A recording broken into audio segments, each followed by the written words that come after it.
હા, દર્શન Patel, designation CEO NK proteins. Nilesh સરને તમે બહુ નાનપણથી જોયા છે. તમારી નાનપણની એવી કોઈ યાદો અને એવો કોઈ પ્રસંગ કે તમને હજુ યાદ આવતો હોય? બરાબર. રમૂજ. હા, નિલેશભાઈ ને હું કઝિન બ્રધર થઈએ. મારા ફાધર ને એના ફાધર બે બ્રધર હતા. મારી મધર ને એની મધર બંને, ને સાથે સાથે બંને ખાસ મિત્રો પણ હતા. એટલે 2 વર્ષથી ઉંમર, એટલે અમારા ચાઇલ્ડહુડ ફ્રેન્ડ ગણો, બ્રધર ગણો કે ગમે તે ગણો એ નિલેશ. કોઈ એવો પ્રસંગ તમને યાદ આવતો હોય નાનપણનો, નિલેશ સરની કઈક એવી અલગ વાત તમે જોઈ હોય? બરાબર. નિલેશ શર્મા અલગ વાત, પિક્ચરનો ખૂબ જ શોખ વાળા હતા. અને પિક્ચરમાં ધારો કે એક જ ટિકિટ મળી હોય તો કે દર્શન તું ના આવીશ, હું જઈશ, તું રહેવા દે. અને એ ટાઈમે ટિકિટો બ્લેકમાં ને એમાં મળતી હતી, આટલી ખુલ્લી નથી મળતી. પહેલેથી એનું બિઝનેસ માઇન્ડ નાનપણથી કે પેલું એવું વાતો કરતો કાયમ કે મોટા થઈને આમ કરીશું, ફલાણું કરીશું, એ રીતનું હોય. કેટલા વર્ષની ઉંમરથી એમને કદાચ ધંધા કે કોઈ બિઝનેસ વિચાર્યો હશે? બિઝનેસ એમને પોતાની એજ પ્રમાણે 18 વર્ષથી બિઝનેસ એને દુકાને, એમને પહેલાં બિઝનેસ હતો ક્રુસિબલનો, એટલે એ દુકાને જવાનું ચાલુ કર્યું. એમના પપ્પા પણ કેશુ કાકા પણ આ જ લાઈનમાં હતા, ધંધા? હા, એમનું પહેલાં ક્રુસિબલનો પાર્ટનરશિપમાં બિઝનેસ હતો અને સાથે સાથે મિલમાં જોબ બી કરતા હતા. તો NK પ્રોટીન્સ જ્યારે બન્યું, તમે પાયામાંથી એમની સાથે રહ્યા? હા, 94માં ચાલુ કર્યું NK પ્રોટીન, ત્યારથી સાથે છીએ. ત્યારે સરનું વિઝન શું હતું? અમે નિલેશભાઈ પહેલાં મારુતિમાં, એટલે અહીંનું ફૂડ એન્ડ ઓઇલમાં ડાયરેક્ટર હતા. પછી ત્યાંથી અલગ થઈને કરે, એટલે આ લાઈનનો એમને ખૂબ જ અનુભવ હતો એડિબલ ઓઇલનો. એટલા માટે જ મેં એમને એડિબલ ઓઇલ બનાવવાનું વિચાર્યું ને તિરુપતિ બ્રાન્ડ બી એમને વિચારીને એનું નામ રાખ્યું. જ્યારે શરૂઆતમાં તિરુપતિ માર્કેટમાં આવી ત્યારે ઘણી બધી કંપનીઓ હરીફમાં હતી. હા, ઘણી હતી ને. અને તમે સરની ખાસ નજીક હતા. હા, હું સાથ. તો સર બીજી કંપનીઓને કેવી રીતે જોતા? બીજી કંપનીઓને સારા કોમ્પિટિટર તરીકે જોઈ અને કેમ કરીને આગળ વધવું એ પ્રમાણે જોતા. હેલ્ધી કોમ્પિટિશન કરીને જ આગળ, એમ કે ભાઈ ખોટી રીતના આગળ નથી જવું, હેલ્ધી કોમ્પિટિશન કરીને જ આગળ. કોમ્પિટિટર માટે કોઈ દ્વેષ ભાવ કે એવું કશું નહોતું રહેતું. કોમ્પિટિટર ગણીને જ ચાલતા હતા અને સારી વૃત્તિથી એમ. આપ જ્યારે ઘરે જ સાથે હો, ઘણી વખત મળવાનું થતું, તો ઓફિસમાં અને ઘરે નિલેશ સર બે અલગ વ્યક્તિ હતા કે એક જ વ્યક્તિ હતું? નહીં, ઓફિસમાં ને ઘરે અલગ અલગ વ્યક્તિ હતા. ઓફિસમાં કામથી રહેવાનું અને ઘરે મિત્રતાવાળું ને બધું રહેતું. અમારો બિઝનેસ સ્પેક્યુલેશન વાળો છે, એટલે ઘણી વખત બજારની વધઘટ ને બધું મોટી રહેતી હોય, તારે થોડું માઇન્ડ અપસેટ હોય, પણ ઘરે ગયા પછી એ ટોટલી ફ્રી થઈ એકદમ નોર્મલ જ થઈ જાય. સરના સંઘર્ષ વિશે થોડો પ્રકાશ પાડો. આઈનુકથી અલગ થઈને આવ્યા પછી બ્રાન્ડ જમાવવા માટે એમને ખૂબ જ મહેનત કરી. ઓલમોસ્ટ 12 કલાક કામ કરતા. છતાં એવી સરમાં કઈ એવી ધગશ હતી કે હજુ પણ કંપનીને આગળ લઈ જવા માટે સતત તત્પર રહેતા? એનો બિઝનેસમાં એકદમ વર્કોલિક માણસ હતો, એટલે કામ કરીને જ આગળ વધવું કેમ એના માટેના સતત પ્રયાસો કરતા રહેતા. એમ નિલેશ સર કોઈ પણ સંઘર્ષમાં કેવી રીતે પોતાની જાતને મૂકતા?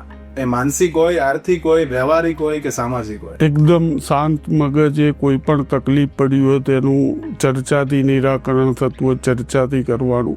સારી રીતના એનું જે બી નિરાકરણ કરવું પડતું હોય એના માટેના એફર્ટ્સ ઓલવેઝ કરતા. તમને ક્યારેય કોઈ એવી સલાહ આપી હોય કે જે જીવનમાં હજુ તમને યાદ આવતી હોય, અથવા હજુ તમે પણ એના ઉપર કાયમ જીવતા હો? હા, ઘણી સલાહો છે એવી તો. કારણ કે એઝ અ બ્રધર તરીકે બી ઘણી આલી, મિત્ર તરીકે ઘણી આલી. મારો નેચર ગુસ્સાવાળો છે, તો ભાઈ ગુસ્સો ઓછો કરવો, તબિયત બગડા, બધી સલાહ રેગ્યુલર. ભાઈ તરીકે બધી જ સારી સલાહ કે જીવન એના કરતાં એને અમારું વધારે વિચારે. એમની માનસિક સ્થિતિની પરિપક્વતા કેટલી હતી? ખૂબ જ સારી હતી, એકદમ શાંત મગજ ને એકદમ. અમને ઘણી બિઝનેસમાં ઘણી તકલીફો પડી, પણ એમનું મગજ એકદમ શાંત ને શાંતિથી ડિસિઝન લેવા વાળા. એમનું રૂટીન કેવું રહેતું? એમનું રૂટીન એકદમ રેગ્યુલર, ચોક્કસ 11 વાગે ઓફિસ આવી જવાનું, ટાઈમ ટુ ટાઈમ દરેક વસ્તુ, ચાથી માંડીને અને બ્રેકફાસ્ટથી માંડીને બધું ટાઈમ ટુ ટાઈમ મારું કામ હતું. કે સન્ડે રેગ્યુલર ઓફિસ ફેક્ટરી જવાનું, એટલે દર સન્ડે ફેક્ટરી રેગ્યુલર જવાનું, કે નહીં જઈએ ચાલશે એવું નહીં, રેગ્યુલર હતું. વારંવાર વિદેશ પ્રવાસ થતો નિલેશ સર, આપ એમની સાથે રહેતા? મને ફોરેન જવાનું ઓછું ગમે, એટલે હું વિદેશ પ્રવાસમાં એક જ વખત અમે સાથે ગયા છીએ, બાકી ડોમેસ્ટિક બધી ઘણી જગ્યાએ ગયા સાથે. માનસિક સંઘર્ષમાં હોય જ્યારે સર, ત્યારે તમારી સાથે એમનો વ્યવહાર કેવો રહે? મારી સાથે એઝ અ બ્રધર આજ સુધી એકદમ સરસ વ્યવહાર, મિત્ર ગણો તો એ સરસ, બ્રધર તરીકે બી સરસ, અને મારા તો ખૂબ ખૂબ વેલ વિશર્સ હતા. એમના શારીરિક સંઘર્ષ વિશે તમને કોઈ જાણ છે? શારીરિક એમનું હેલ્થમાં ડાયાબિટીસ નાની ઉંમરથી હતો એમને, પણ એમનું દવાનું, ડાયટ, એક્સરસાઇઝ બધું રેગ્યુલર હતું. એમને એવું કોઈ મોટી શારીરિક કશું થયું જ નથી. આ તો સડનલી જ થઈ ગયું હતું. એ કોઈ દિવસ હોસ્પિટલમાં એડમિટ નહીં થયા ને કશું જ નથી. આ સમાચાર જ્યારે તમે સાંભળ્યા ત્યારે તમને શું થયું? કે એકદમ શોક લાગ્યો. પહેલાં તો માનવા જ તૈયાર નહોતા કે ભાઈ આવું થઈ શકે, કારણ કે એકદમ ચોક્કસ હતું. એના એક દિવસ આગળ તો ફોન પર સાથે મળેલા હતા, એટલે આવું માનવું જ પહેલાં તો અશક્ય નહોતું. તમે તમારા જીવનમાંથી શું ખોઈ દીધું છે આજે નિલેશ સર નથી? નિલેશ સર નથી તો એક તો અમારા જે બી મિત્રતા, અમે 4 કે 5 ચાઇલ્ડહુડ ફ્રેન્ડ હતા, એનું જે બોન્ડિંગ હતું એ બોન્ડિંગ જતું રહ્યું, કારણ કે એ બધું નિલેશભાઈના થકી હતું. કે રવિવાર આવે તો મૂવી જોવા જઈએ, કે સેટરડેના દિવસે લંચ રાખીએ, કે હોટલમાં જમવા, ડિનર રાખીએ, કે હોટલમાં જમવા જઈએ. એ બધું અમારું એકદમ અત્યારે નહીવત થઈ ગયું, કે જે પહેલાં રેગ્યુલર હતું. બીજું, બિઝનેસમાં તો ખૂબ જ એમની ઉણપ છે, સમજો. એમની ગેરહાજરી ધંધાકીય તો ખૂબ જ વર્તાય છે. ખાસ આજે એ વ્યક્તિ નથી એટલે એમની જે ઉણપ દેખાય, એવું કેવું એમનું વિઝન હતું? એમનું વિઝન ચોક્કસ એક તો રેગ્યુલર, કે કોઈ પણ ટાઈમ ટુ ટાઈમ કામ કરવાનું. પેલું એમનું જે ડિસિપ્લિનથી જે કામ કરવાની પદ્ધતિ એમની હતી ને, એ એકદમ સરસ હતી. ટાઈમ ટુ ટાઈમ કોઈકના એપોઇન્ટમેન્ટ બી આપી હોય તો ટાઈમથી મળવાનું, એ બધા વિઝન એમના, એટલે એમનું ચોક્કસ વારું હતું બધું. ઘણી વખત આર્થિક રીતે પણ સંકળામણ હોય, કંપની જ્યારે ઉપર આવતી હોય ત્યાં, તો આર્થિક રીતે બહાર નીકળવું એવી એમનામાં કઈ ખૂબી હતી? કે આર્થિક રીતના કોઈ બી બિઝનેસમાં ધારો કે કોઈ બી લોસ આવ્યો, પેલું આવ્યું, તો એને કેમ કરી ફાસ્ટ રિકવર થઈ અને ધંધામાં પ્લાનિંગ બનાવીને કઈ રીતના આગળ વધવું, એના માટે ઘણું વિચાર થાય. તમે તો એમની 3 પેઢી સાથે રહી ચૂક્યા છો, તો કેશુ દાદાના એવા કેટલા ગુણ છે કે જે નિલેશ શર્મા તમે જોયા? કેશુ દાદાના જે ધંધાકીય ગુણ હતા એમનામાં હતા. કેશુ દાદા ધંધાકીય એમના ગુણ સારા હતા, એ નિલેશભાઈમાં. નિલેશભાઈ સાથેનો કોઈ એવો ખાસ પ્રસંગ કે જે તમે યાદ કરો તો તમારી આંખ આજે પણ ભરાયા? એવા તો બધા ઘણા પ્રસંગો છે. જ્યારે કોઈ બી નાની નાની ગેમો રમતા, ધારો કે કેરમ રમતા હોય કે ક્રિકેટ રમતા હોય, તો કોઈ પણ જાતનો ઝઘડો બી થયો, મીઠો ઝઘડો બી થયો હોય, પેલું થયું હોય, તો 2 દિવસ 4 દિવસ બોલ્યા ના હોય, એ બધા ઘણા પ્રસંગો છે એમાં. તો કે એની યાદ આવવા માટે તો દિવસમાં 10 વખત યાદ આવે એટલા બધા પ્રસંગો છે. મેં કોઈ રમતી વખત કોઈ ઝઘડો પડ્યો હોય, બરાબર, ક્યાંય એનાથી હું રીસાઈ ગયો ચાઇલ્ડ નાનપણમાં, બરાબર, કોઈ વખત ધંધાકીય બી ઓપિનિયનના ફરક આવ્યો હોય, તારે બી થયા હોય, તેવા ઘણા પ્રસંગો હોય. તો ત્યારે એ તમને મનાવતા? કદાચ તમે રીસાઈ ગયા હોય તો? અમારું ગૌજન બધી રીતના ખૂબ જ ધ્યાન રાખતો હતો. જો ઓફિસે બી 2 દિવસ ના આવ્યા હોય તો એના તરત ફોન આવી જાય, શું થયું છે, તબિયત બગડી છે, શું કારણ નહીં. એટલે અમારી કેર ઘણી કરતો હતો. જ્યારે કંપની પહેલી વખત પ્રોડક્શન તરફ જઈ રહી હતી, પહેલા તો જોબ વર્ક થતું હતું? હા, પહેલા નહીં, અમે અલગ થયા ત્યારે અમે એક પ્લાન્ટ લીઝ ઉપર લીધેલો હતો, જે મધુરી ફોઇલ્સ કરીને હતો. એમાં અમે 1.5 વર્ષ જોબ વર્ક ચલાવ્યું, 1.5 થી 2 વર્ષ. એ મીનવાઇલ અમારી અહીંયા થોરની ફેક્ટરી સાથે સાથે બનાવવાનું ચાલુ, એટલે અમે 1.5 વર્ષ તો જોબ વર્ક કર્યું. એક પ્રસંગ એવો પણ મળ્યો કે વચ્ચે એક વખત અચાનક જ આગ લાગી રાત્રે અને નિલેશ સર તરત જ ત્યાં પહોંચી. હા, તરત એ અમારું બહુ ત્યાં આગળ ડીઓમાં ને એમાં બધે ફાયર થયેલું હતું ને તરત. તો આવી આકસ્મિક પરિસ્થિતિમાં એક કેવી રીતે આટલા શાંત રહી શકે? કદાચ બીજો કોઈ માણસ હોય તો ભગવાઈ જાય કે કોઈ બહુ મોટું ના, પણ એનો નેચર શાંતિવાળો હતો અને એકદમ એ હતો, એટલે શાંત નેચર હતો. ગુસ્સાવાળો સ્વભાવ બહુ ઓછો હતો. ગુસ્સો ભાગ્યે જ કરતા જોયો છે અમે. તમારી ઉપર ક્યારે ગુસ્સે થઈ ગયા હતા? ના, એવો કોઈ પ્રસંગ નથી. કંપનીમાં ના, વાતમાં થાય પણ એવો કોઈ મોટો ગુસ્સો કે એવું કશું નહીં.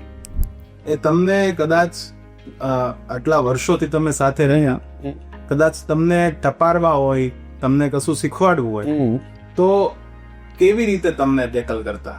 ના, કોઈ પણ ધારો કે મારી કોઈ જગ્યાએ ક્યાંય કામમાં કે કશાકમાં ભૂલ થતી હોય તો એ સૂચના આપતો કે દર્શન આ રીતનું કામ થાય એના માટેનું આમ બતાવો.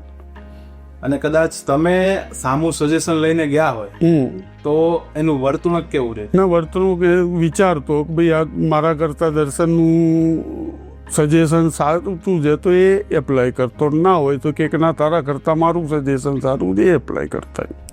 કંપનીના એમ્પ્લોય માટે કેટલું વિચારતા? કંપનીની સાથે સાથે કંપની જેટલી બી પ્રગતિ કરે એટલી જ એમ્પ્લોયરની પ્રગતિ થાય, શારીરિક એટલે આર્થિક ને બધું. એના માટે હું ખૂબ જ વિચારતા કે ભાઈ આપણે આગળ જઈએ તો આપણે સાથે સાથે આપણા કંપનીના એમ્પ્લોયર બી આગળ જઈએ અને આ એક એનકેપ રૂટીન કુટુંબ છે એ રીતના કરતો. દરેક એમ્પ્લોયર માટે પ્યુનથી માંડીને ઉચ્ચ કક્ષાના એમ્પ્લોયર માટે બધાના માટે સારું વિચાર.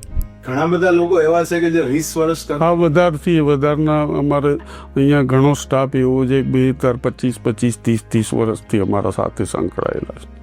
તો એને જોબ અહીંયા જ ચાલુ કરી અને રિટાયર્ડ બી અહીંયા છે એવા બી ઘણા છે. બીજી કંપનીમાં જોઈએ તો 3 વર્ષ 5 વર્ષ અત્યારના સમય પ્રમાણે બહુ થઈ ગયા. તો એમ કે એવું કેવું વાતાવરણ કે એની કામથી એને એક તો સેટિસ્ફેક્શન મળે એવું આપતા, બીજું કે એને ફાઇનાન્શિયલી સેટિસ્ફેક્શન મળવું જોઈએ અને એના એટીટ્યૂડથી કે દરેક પ્રકારથી એ લોકોને જોડે સેટિસ્ફેક્શન આપતા હતા ને એઝ એ ફેમિલી તરીકે જ, એમ્પ્લોયર તરીકે કરતાં ફેમિલી તરીકે જ વધારા. આજે તમે CEO છો તો તિરુપતિને હજુ પણ કઈ ઊંચાઈ લઈ જવાનું તમારામાં એવા બીજ છે? તિરુપતિને અમે અત્યારે આ 2 વર્ષની અંદર જે અત્યારે મેં પ્રોડક્શન એને લગભગ 1.5% ઉપર લઈ જવાનો અમારો ટાર્ગેટ છે. નિલેશ સર હાજર નથી પણ એમના એવા કયા વિચારો છે કે હજુ પણ બધા જ લોકો ધગસથી કામ કરે છે? એ નિયમિતતા, પછી જે પણ કામ હાથમાં લો એને પરફેક્ટ પૂરું કરવાનું, વચ્ચેથી છોડવાનું નહીં, એવા ઘણા બધા નિયમ બધા સાથે રાખીને નિયમિતતા સૌથી વધારે એનામાં હતી. એમના જીવનમાંથી તમે શું શીખ્યા? એક તો નિયમિતતા, હેલ્થ માટેનું હેલ્થ કોન્શિયસ બી ખૂબ જ હતો, બરાબર.